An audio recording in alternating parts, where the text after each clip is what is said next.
معلومه هقولها لك. في جمعيه هتشوفوها في التلفزيونات، هتشوفوها في كل حاجه. خلال ان شاء الله يمكن 3-4 ايام هم مأخرينها في الناس. الجمعيه دي اسمها جمعيه تنميه المجتمع في مدينه مصر. الجمعيه دي مش بتاعتي.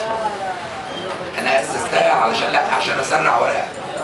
لكن انا بعمل هيئه اساسيه للجمعيه فيها مسؤول منطقه، حاجه اسمها مسؤول منطقه. يعني السويسري بيه مثلا كم عماره؟ كم عماره؟ 120. السويسري بيه ولا الف بيه؟ احنا التقسيمه لسه التقسيمه الاداريه بتاعت المشروع ان احنا هناخد مجموعه شوارع بحيث ان يبقى في حاجه اسمها مسؤول منطقه. يعني مثلا سد اللي هو انور يبقى مسؤول منطقه السويسري بيه. مسؤول منطقه السويسري بيه دي عارف مين اللي ساكن في العمارات، وعارف مين المشاكل، وعارف مين الست الله والارمله واللي محتاجه مساعده فعلا. ان في عندنا في وصلنا ممكن يبقى اخويا او اختي محتاجه مساعده فعلا، لكن تحرج انها تطلب مساعده من حد.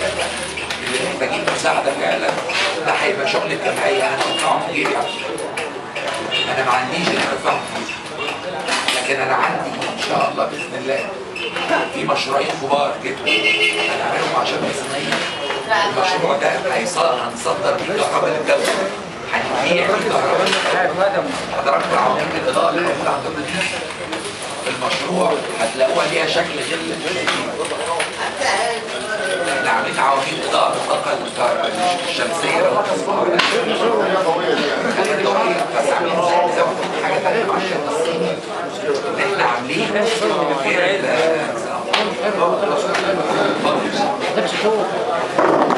عاملين مع الشمسيه عاملين حاجه زي الضخمه كده زي المروحه بتشحن بطاريه كبيره تحت نعمل لها خط لوحدها، خط كهرباء لوحدها خالص. كل ده انتاج ال 20,000 عمود بتوع مدينه نصر. المفروض المشروع ده في ال 20,000 عمود بتوع مدينه نصر بينتجوا طاقه كهربائيه تساوي تقريبا المحطه اللي بتغذي مدينه نصر حاليا. المشروع ده بالاتفاق مع الدوله الجمعيه هتعمله، وهتدخل معانا حي مدينه نصر الجمعيه علشان الموضوع ما يبقاش موضوع ذاتي، ما يبقاش انا بتاعي انا باسسه النهارده، لكن بكره اعضاء بقى الجمعيه دول اللي هم مين؟ كل مسؤولين المناطق اللي هنختارهم هم دول اعضاء الجمعيه. عندنا 100 مسؤول، 120 مسؤول، 150 مسؤول، دول اعضاء الجمعيه. نقدر المسؤول يقول لي انا عندي واحده محتاجه مساعده، المسؤول يقول لي انا عندي مستشفى محتاجه عمليات، المسؤول يقول لي انا عندي طالب عايز محتاج، عندي طالب عنده مشروع كويس عايزين ننفذه، ممكن الجمعيه اللي تنفذه والجمعيه هي اللي تبيعه.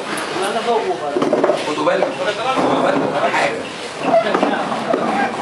الكلام العالي اللي هتسمعوه بتاع تشغيل الشباب والقضاء على البطاله ده كلام عايب. بنتكلم على مشروع حقيقي نقدر نمسكه في ايدينا كلنا.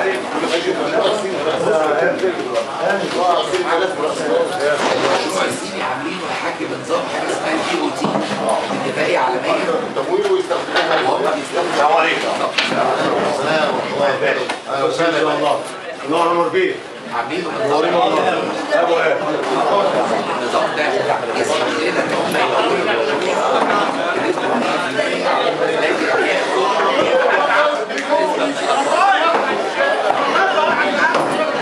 الناس جايه